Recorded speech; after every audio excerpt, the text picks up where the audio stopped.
혹시 점심 드시고 나면 머리가 멍해지고 눈꺼풀이 무거워지시나요? 식사 후 30분만 지나면 소파에 누워서 쉬고 싶으신가요? 오후만 되면 온몸에 힘이 쭉 빠지는 느낌. 이게 그냥 나이 들어서 그런 거라고 생각하고 계시진 않으신가요? 안녕하세요. 저는 의사 권영만입니다. 오늘은 많은 분들이 그냥 노화 증상이라고 넘기는 식후조름과 피로감, 이것이 사실은 혈관이 조용히 망가지고 있다는 위험 신호일 수 있다는 이야기를 해드리려고 합니다. 이걸 계속 방치하시면 당뇨 진단을 받기 전에 이미 혈관과 뇌는 손상되어 있을 수 있습니다. 제가 진료실에서 정말 자주 듣는 말이 있습니다. 선생님, 저는 당뇨가 아닌데 왜 이렇게 피곤한 거예요? 공복 혈당은 정상인데 왜 자꾸 식후에 졸린 거죠? 이런 질문들입니다. 많은 분들이 당뇨 진단을 받지 않았으니까 혈당 관리는 나와 상관없다고 생각하십니다. 그런데 이게 정말 위험한 착각입니다. 실제로 65살 남성분 한 분이 계셨습니다. 공복 혈당은 100 정도로 정상 범위였고 당뇨 진단은 받지 않으셨어요. 그런데 매일 점심 먹고 나면 너무 졸려서 사무실 책상에 엎드려 주무시곤 하셨대요. 나이 들면 다 그런 거 아니냐고 생각하고 몇 년을 그냥 지내셨습니다.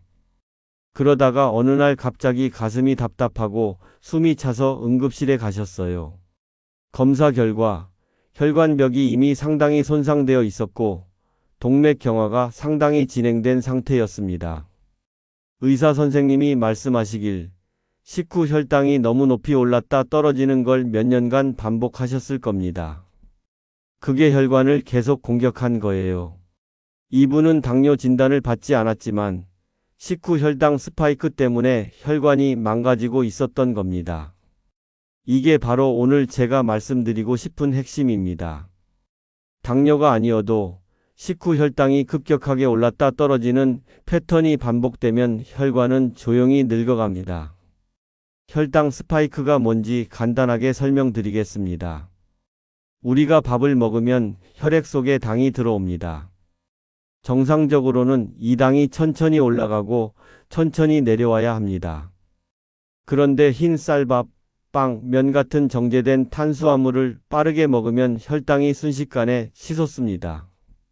그러면 몸은 급하게 인슐린을 쏟아내서 혈당을 떨어뜨립니다.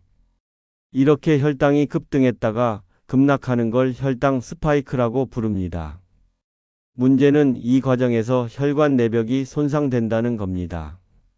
혈당이 급격히 오르면 혈관 벽에 있는 세포들이 스트레스를 받습니다. 마치 혈관 안쪽을 사포로 긁는 것처럼요. 이게 한두 번이면 괜찮은데 매일 세 끼 반복되면 혈관은 계속 상처를 입습니다.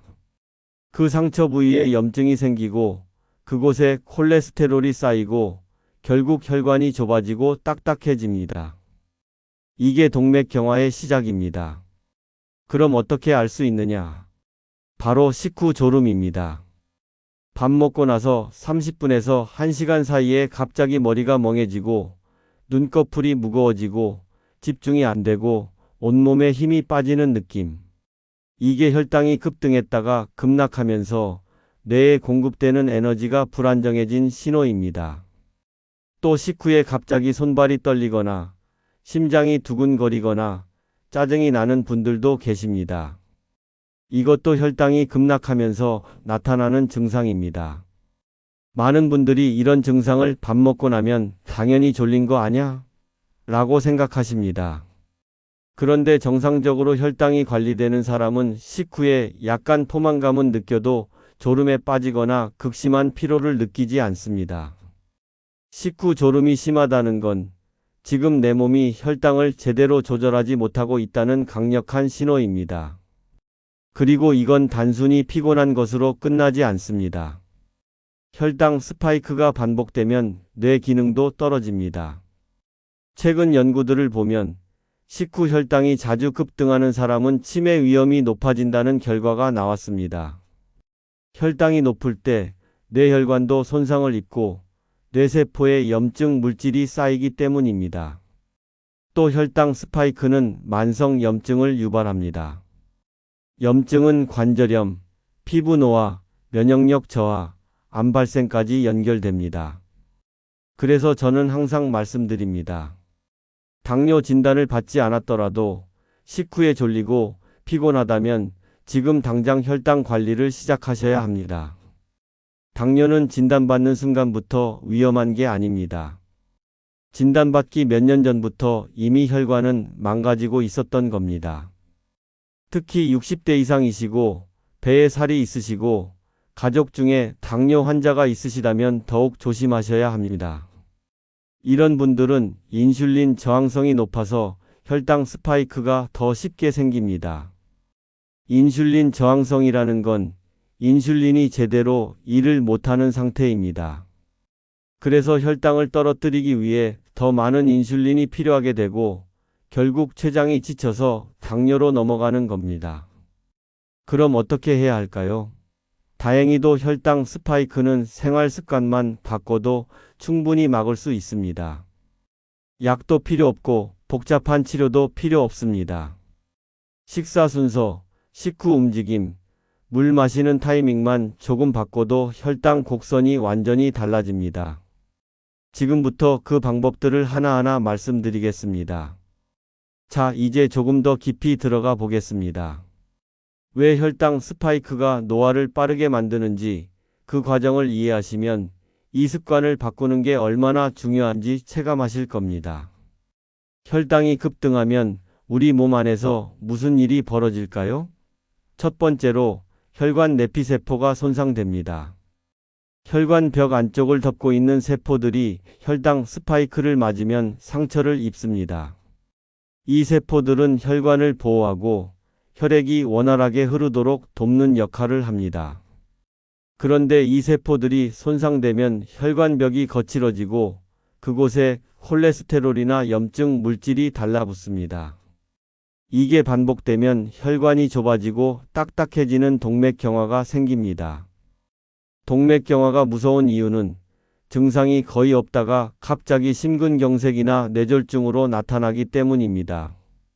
어제까지 멀쩡했는데 오늘 갑자기 쓰러졌다는 얘기 많이 들어보셨죠? 그게 바로 이런 경우입니다. 혈관은 조용히 망가지고 있었던 겁니다. 두 번째로 혈당 스파이크는 산화 스트레스를 증가시킵니다. 산화 스트레스라는 건 몸 안에 활성산소가 많이 생기는 상태입니다.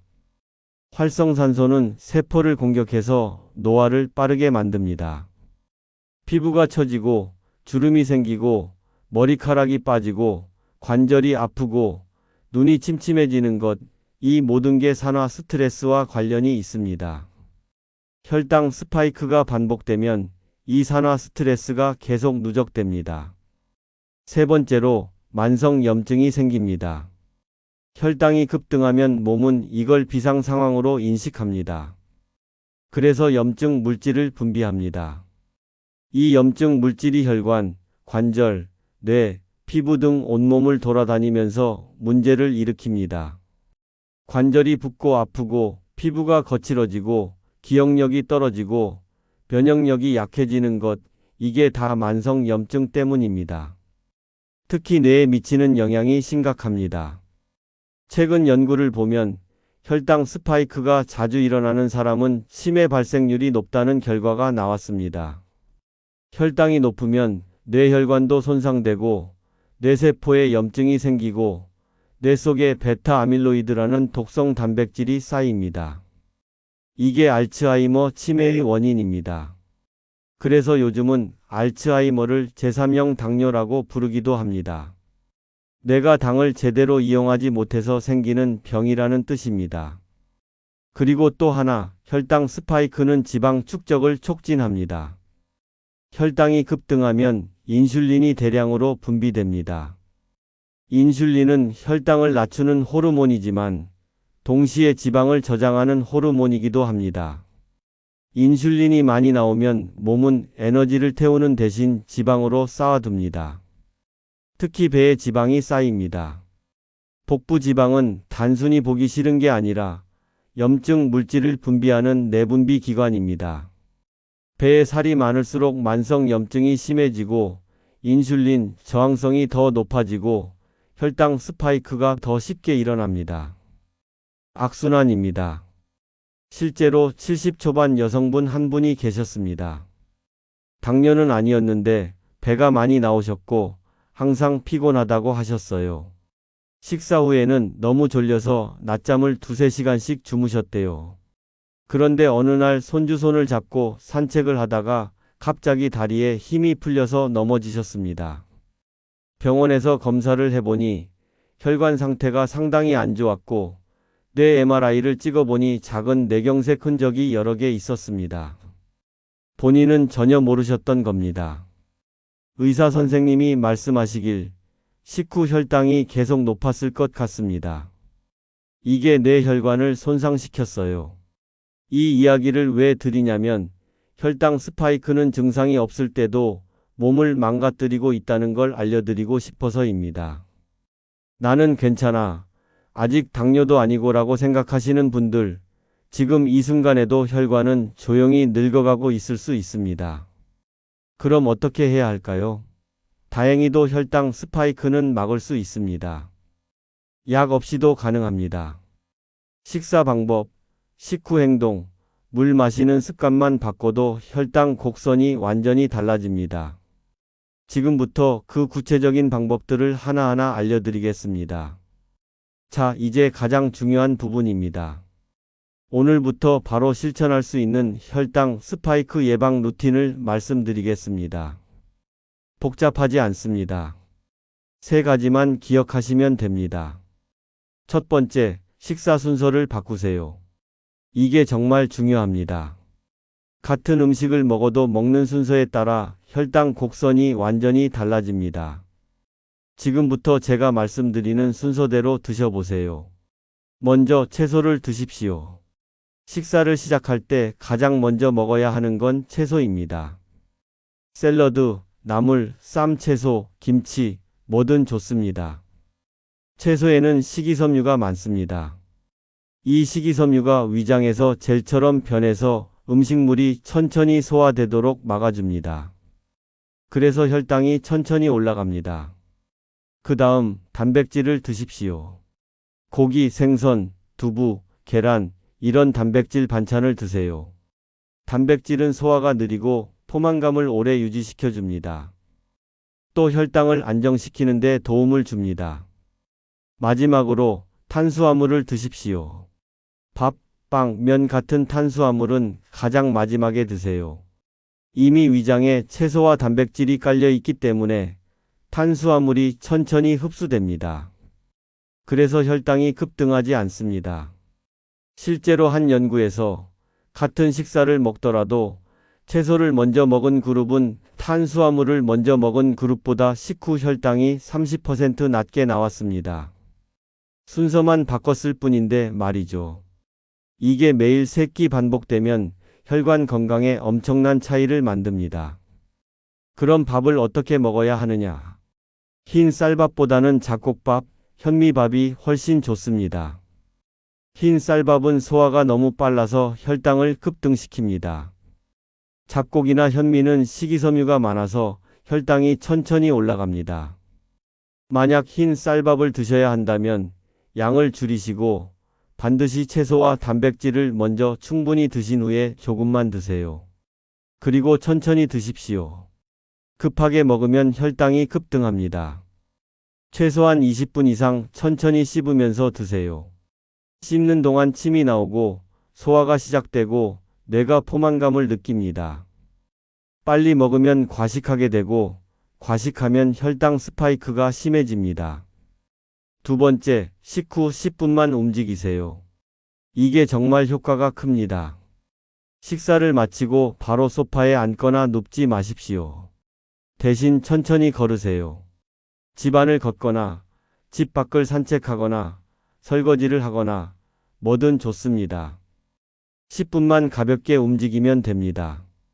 왜 이게 중요하냐면 근육이 움직이면 혈액 속의 당을 에너지로 사용하기 때문입니다. 식후에 혈당이 올라가는 시점에 근육을 움직이면 그 당이 혈관에 쌓이지 않고 근육으로 들어가서 태워집니다. 그래서 혈당 스파이크가 줄어듭니다. 실제로 식후 15분 걷기만 해도 혈당이 20에서 30% 낮아진다는 연구 결과가 많습니다. 격렬한 운동이 아니어도 됩니다. 천천히 걷기만 해도 충분합니다. 특히 저녁 식사 후에 꼭 실천하세요. 저녁에 혈당이 높은 상태로 자면 밤새 혈관이 손상됩니다. 세 번째, 물을 제때 드세요. 물은 혈당 관리에 정말 중요합니다. 혈액이 끈적해지면 혈당이 더 높아지고 혈관 손상이 심해집니다. 물을 충분히 마시면 혈액이 묽어지고 혈당이 안정됩니다. 그런데 물을 마시는 타이밍이 중요합니다. 식사 30분 전에 물 한 잔을 드세요. 이렇게 하면 위장이 약간 채워져서 과식을 막을 수 있고 소화액 분비도 촉진됩니다. 그리고 식사 중에는 물을 너무 많이 마시지 마세요. 소화액이 희석되면 소화가 느려집니다. 대신 식사 후 1시간 뒤에 물을 천천히 마시세요. 하루에 최소한 물 8잔, 대략 1.5리터에서 2리터 정도는 드셔야 합니다. 특히 아침에 일어나자마자 물 한 잔을 드시는 게 좋습니다. 밤새 수분이 부족한 상태이고 혈액이 끈적한 상태입니다. 아침 물 한 잔이 혈액순환을 돕고 하루를 상쾌하게 시작하게 해줍니다. 그리고 하나 더, 식초를 활용하세요. 식초는 혈당 상승을 억제하는 효과가 있습니다. 식사 전에 물에 식초 한 스푼을 타서 마시거나 샐러드에 식초를 뿌려 먹으면 좋습니다. 특히 사과 식초가 좋습니다. 단, 위가 약하신 분들은 과하게 드시지 마세요. 이 세 가지, 식사 순서 바꾸기, 식후 10분 걷기, 물 제때 마시기. 이것만 지켜도 혈당 스파이크는 크게 줄어듭니다. 약 없이도 가능합니다. 오늘 저녁 식사부터 바로 시작하세요. 자, 이제 반대로 절대 하지 말아야 할 습관들을 말씀드리겠습니다. 이런 습관들은 혈당 스파이크를 악화시키고 혈관을 더 빠르게 망가뜨립니다. 지금부터 말씀드리는 것 중에 하나라도 하고 계시다면 오늘부터 끊으셔야 합니다. 첫 번째, 빈속에 단 음료를 마시지 마세요. 아침에 일어나서 커피에 설탕을 넣어 드시거나 주스를 마시거나 이온 음료를 드시는 분들 많으십니다. 이게 정말 위험합니다. 빈속에 당이 들어가면 혈당이 순식간에 치솟습니다. 그러면 인슐린이 급하게 분비되고 혈당이 급락하고 오히려 더 피곤하고 짜증이 납니다. 특히 주스는 조심하셔야 합니다.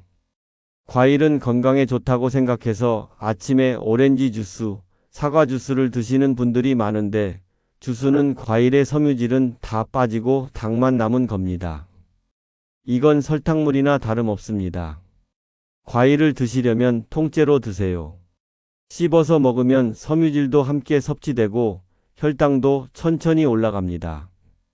그리고 커피도 조심하세요. 커피 자체는 괜찮은데 설탕이나 시럽을 넣으면 문제가 됩니다.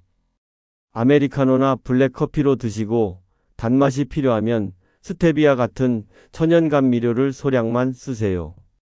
두 번째, 식후 바로 눕지 마세요. 이거 정말 많은 분들이 하시는데 최악의 습관입니다. 밥 먹고 나서 배가 부르니까 소파에 누워서 TV 보거나 침대에 누워서 쉬거나 이러시죠? 이렇게 하면 혈당이 그대로 혈관에 쌓입니다. 우리 몸은 중력을 이용해서 소화를 합니다. 누워 있으면 소화가 느려지고 위산이 역류할 수도 있고 혈당이 천천히 처리됩니다. 그래서 혈당이 오래 높은 상태로 유지되고 그만큼 혈관 손상이 심해집니다. 식사 후에는 최소한 30분은 앉아 있거나 가볍게 움직이세요. 설거지를 하거나 집안을 정리하거나 천천히 산책을 하세요. 이게 혈당 관리에 정말 중요합니다. 세 번째, 과일을 식사 대신 먹지 마세요. 요즘 다이어트 한다고 아침이나 저녁을 과일로만 드시는 분들이 계십니다. 과일은 건강식이니까 괜찮겠지 하고 생각하시는데 이것도 문제입니다. 과일은 분명히 비타민, 미네랄, 항산화 물질이 풍부합니다. 하지만 동시에 과당이라는 당이 많습니다. 과당은 혈당을 직접 올리지는 않지만 간에서 중성지방으로 바뀌어 복부 지방을 증가시킵니다. 또 과일만 먹으면 단백질과 지방이 부족해서 포만감이 오래 가지 않습니다. 그래서 금방 배가 고파지고 결국 과식하게 됩니다. 과일은 식사의 일부로 적당량만 드세요. 한 번에 한 주먹 정도, 하루에 2번 정도가 적당합니다. 그리고 식사 후 디저트로 먹기보다는 식사 중간에 샐러드처럼 먹거나 식사 30분 전에 조금 먹는 게 좋습니다. 네 번째, 가공식품을 끊으세요. 과자, 빵, 라면, 떡볶이, 햄버거, 피자 이런 음식들은 정제 탄수화물과 설탕, 나쁜 지방이 가득합니다. 이런 음식을 먹으면 혈당이 폭발적으로 올라갑니다. 그리고 중독성이 있어서 자꾸 더 먹고 싶어집니다. 특히 트랜스 지방이 들어간 음식은 절대 피하세요. 마가린, 쇼트닝이 들어간 빵, 과자, 튀김 음식 이런 것들입니다. 트랜스 지방은 혈관을 직접 손상시키고 나쁜 콜레스테롤을 증가시킵니다. 다섯 번째, 술을 조심하세요. 술은 간에서 당으로 바뀝니다. 특히 맥주, 소주, 막걸리 같은 술은 당 함량이 높습니다.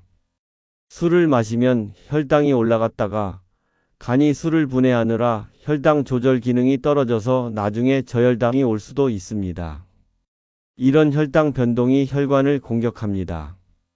만약 술을 드셔야 한다면 안주를 잘 선택하세요. 치킨, 피자 같은 기름진 음식 말고 채소 위주의 안주를 드세요. 그리고 술을 마실 때는 물을 함께 충분히 마시세요. 여섯 번째, 스트레스를 방치하지 마세요. 스트레스를 받으면 코르티솔이라는 스트레스 호르몬이 나옵니다. 이 호르몬은 혈당을 올립니다. 만성 스트레스는 혈당 조절을 망가뜨리고 복부 비만을 유발합니다. 스트레스를 완전히 없앨 수는 없지만 관리할 수는 있습니다. 매일 10분이라도 명상을 하거나 깊게 호흡을 하거나 좋아하는 음악을 듣거나 산책을 하세요. 이런 작은 습관들이 스트레스 호르몬을 낮추고 혈당을 안정시킵니다. 이 6가지, 빈속에 단 음료 마시기, 식후 바로 눕기, 과일로 식사 대체하기, 가공식품 먹기, 과음하기, 스트레스 방치하기. 이 습관들을 지금 당장 끊으세요. 이것만 끊어도 혈당 스파이크가 크게 줄어들고 혈관이 회복될 시간을 벌 수 있습니다. 자, 지금까지 혈당 스파이크가 왜 위험한지, 어떻게 막을 수 있는지 말씀드렸습니다. 마지막으로 이 루틴을 실천하면 몸에서 어떤 변화가 나타나는지 말씀드리겠습니다. 실제로 제가 진료실에서 만난 분들 중에 이 방법을 실천하고 나서 몸이 달라졌다고 말씀하시는 분들이 정말 많습니다.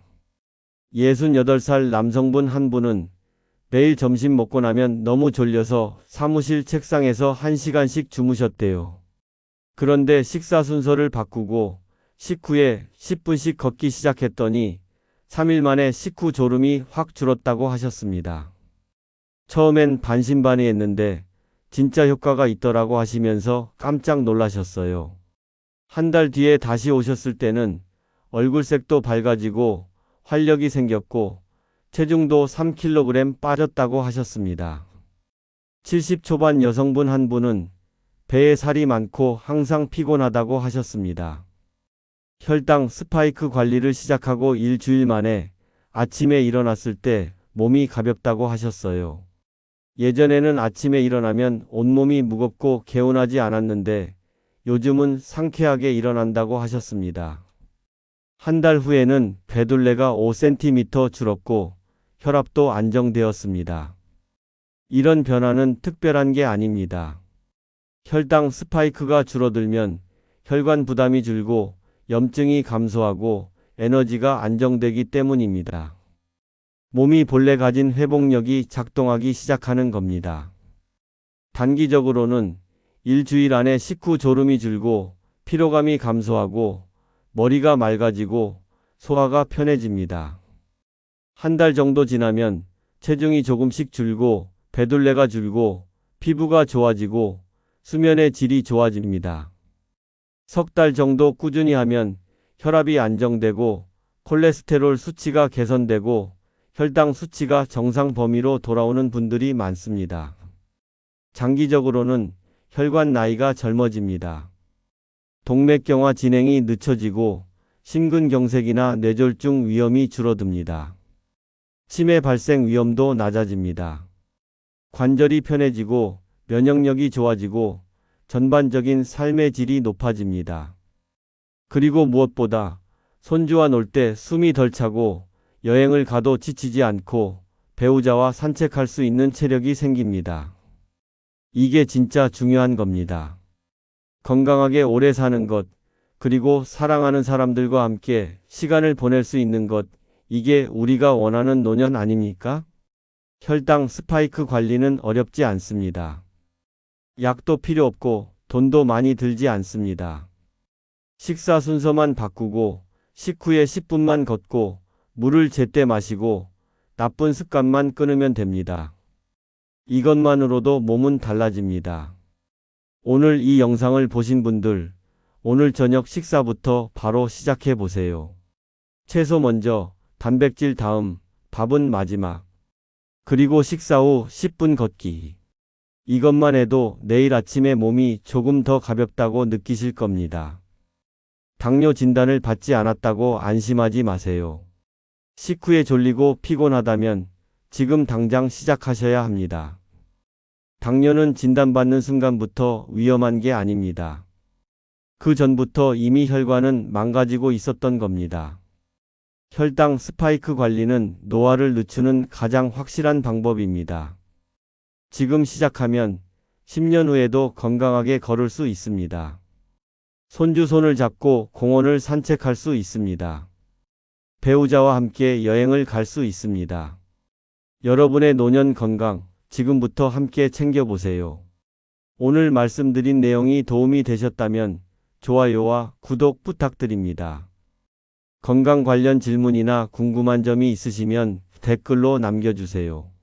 다음 영상에서 더 유익한 정보로 찾아뵙겠습니다. 이 시간 여러분의 건강 지킴이 권영만이었습니다. 감사합니다.